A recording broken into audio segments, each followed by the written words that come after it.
Hello, all you little ones. I'd like to tell you the story about the Fairy Shoemaker. Once upon a time, there's a mother and a little boy. The boy's name was Tom, and Tom now looks for the pot of gold. But many, many years ago, a boy said to his mother, I am going to catch that fairy shoemaker so that we will be rich. People say that he knows where there is a pot of gold in the woods. He will tell us where it is if you catch him. I have heard of the fairy shoemaker, Tom, said his mother. People often try to catch him, but they can't keep their eyes on him, and he always gets away. Tom says if I find him, he will tell me where the gold is. Then Mommy will be rich. His mommy says, I hope you can catch him, said Tom's mother, but I think you will get rich sooner if you just work hard for your gold. So every day Tom went to look for the fairy shoemaker. He looked in the woods and the meadows, but he did not see the little elf anywhere. One day when he was walking in the woods, Tom heard a queer little noise. He said to himself, That must be the fairy shoemaker's hammer, he said to himself. He ran as quickly as he could towards that noise, but he did not see anyone. Another day when Tom was walking in the woods, he grew very tired and lay down to rest, and all at once he heard this noise. Tick-tack, tick-tack, tick-tack, tick-tack. It was the little hammer of the fairy shoemaker. Tom listened and heard a tiny voice singing very softly. This away, that away, so we make a shoe. Tack a toe, tack a heel, tick-a-tack too. So Tom went creeping toward the tiny voice, taking care not to make a sound. All at once he saw a wee little man sitting beneath a tree, a big large tree, just a few little steps away. The queer little fellow was hard at work making a tiny shoe. Tick-tack, tick-tack, tick-a-tack too, went the little hammer. Yes, it was the fairy shoemaker. Oh, how glad Tom was. He would keep his eye on the sly little elf every minute until he found the pot of gold. Good morning, said Tom. The fairy shoemaker didn't say a word. He just tried to ignore him. So Tom went very close to him and asked, Aren't you the fairy shoemaker? The elf still never answered him, so Tom went closer still. Where's the pot of gold? Tom said. Show it to me. Wait a minute, said the tiny elf. I just dropped a tack on the ground. Help me find my tack and I will see what I can do for you. He's just trying to make me look away, thought Tom, but I will keep my eyes on this sly fellow. He got down on the ground with the fairy shoemakers as if to help him look for the tack. Puff! The sly little elf blew dust into Tom's eyes, nose, and mouth. Ka-choo! Went Tom. Ka-choo! He had to shut his eyes, and when he opened them, the elf was all gone. When Tom got home and told his mother said, What did I tell you? See how red your eyes are? The fairy shoemaker knows many sly tricks. You had better work for your money instead of hunting for a pot of gold. So Tom thinks about it, so he wants to try again.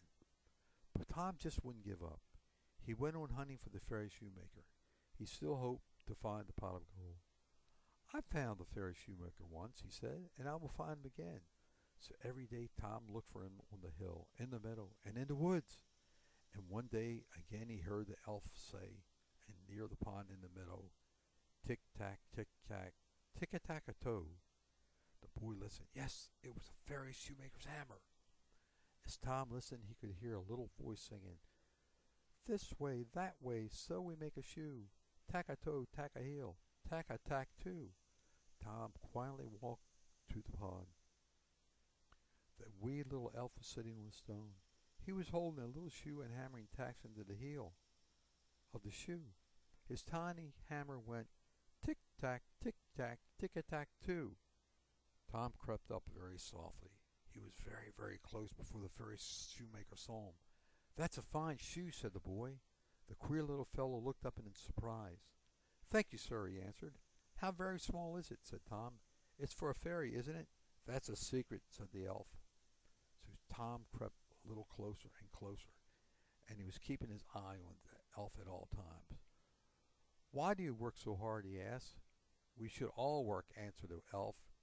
"You should do a little work yourself," said the elf. "Look, the cows have broken the fence. They are in the middle of the cornfield." Tom had not seen any cows and was so surprised that he almost turned to look. Then he thought, "That's just another trick the little elf wants me to make me look away." So he kept his eyes on the wee little man. He went closer, then jump! Tom snapped up the tiny elf in his hand. And now there was another trick that the elf was going to pull on Tom. "Now I'll have you," said Tom. "Where's the pot of gold?" "I won't let you go until you show me where it is." "Come on then," said the elf. "It is in the woods. I will show you." Tom started for the woods holding the elf in his hand. After they had gone a short way among the trees, a wee little man cried, "Stop! Do you see that large tree?" "Yes," answered Tom. "But where's the pot of gold?" "It is beneath that tree," said the fairy shoemaker. "You must dig for it." "Well," said Tom, "I'll have to run home and get myself a spade. I really need a nice little shovel to dig this hole. But first I'll put my tie around this tree. I have a yellow tie that I'm putting around the tree. And then I'll come back and I'll remember where to dig when I come back." He held the elf under his arm while he put his yellow tie around the tree. "Now aren't you going to let me go?" asked the fairy shoemaker. "I will let you go," said Tom, "but you must promise not to take my tie off the tree while I'm going for the spade." "I promise," said the fairy shoemaker. "I won't touch it while you're away. Now put me down." Tom put the elf down. "All right," he said. "Thank you for the pot of gold." "Goodbye," said the fairy shoemaker. "Much good may the pot of gold do you when you get it." And suddenly it was gone. Poof! Tom hurried home as fast as he could run. He found the spade, and in a short time he was back in the woods where he had left his little tie that was tied around a tree. When he got there, what do you think he saw? Every tree in the woods now had a yellow tie around it. The elf had kept his promise. He had not touched the boy's tie.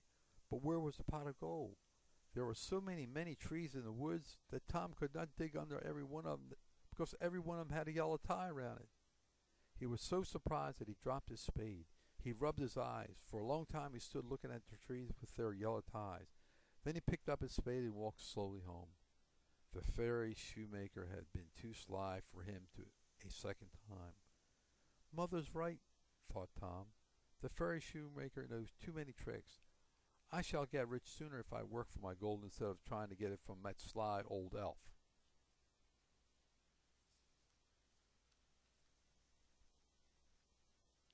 And as other stories and many stories of this same kind go, the mom and Tom lived happily ever after, and that was a big dream that really